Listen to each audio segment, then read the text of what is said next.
I'm the maker of over 23 snuff films. I shit you not. Now, I have been robbed of my youth, and I almost feel guilty for all the terrible things I have done. But then, I remember just how profitable this business was, and I regret nothing. You'd be surprised at how many people want the tapes that I used to make. All kinds of people too, young and old, fair and ugly, short and tall, male and female. I guess that some people just have an animalistic side that they have to feed. In many of the movies, I was the man who was committing these dreadful deeds. I had a whole crew to back me up, and most of the time, it was somebody else who was slowly cutting off the appendages of a middle-aged female we had managed to abduct, or severing the testicles of a little boy who was never seen again. But sometimes, I just couldn't resist getting my hands dirty. The process just looked so interesting. All of what I had was spent far too quickly. I lived a briefly amazing life of drugs and prostitution before it all ran out.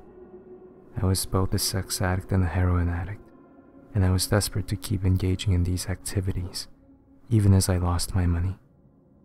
As of today, the only things I possessed are this camera and the knife in my jacket pocket, with which I have made so many quality films. I know that now, it is my time to make a final motion picture, and once again, I am the star. Setting up the camcorder doesn't take long. I just put it down atop one of the many dumpsters in this alleyway, and before I know it, I'm looking at myself in the viewfinder. I backed up, making sure I'm in the shot, before taking the knife out of my pocket. It really is a beautiful thing. It's an Italian stiletto-style switchblade with a custom buck handle and a bayonet blade. I've used it plenty of times before, and today, I'll use it for the last time. I push the release button, and 5 inches of chromed steel slide out with a satisfying click. I step forward and press the red button for the last time before lowering the blade to my wrists.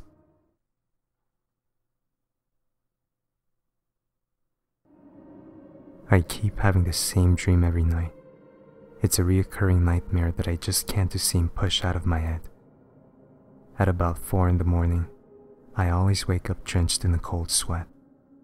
Sometimes I'm screaming, but as hard as I try, I can never seem to remember exactly what it was I was dreaming about. All I can recall are the smallest details, the emotion of dread, the feeling of a jerk in my stomach, and gripping something in front of me very tightly in the dream before I awaken. I think it might be some kind of a warning, a premonition of something that is to go terribly wrong. But what? What could it possibly be? Paranoia has taken over my mind and body. Everywhere I go, I live in constant fear that someone or something is hunting me down. This tension reaches a peak one day when I'm driving home from work.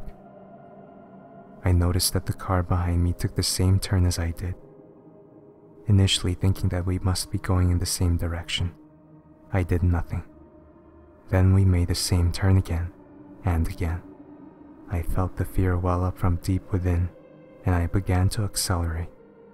When we made the same turn once more, I began to drive 10 to 20 miles an hour over the speed limit, constantly looking behind me and at the rearview mirror.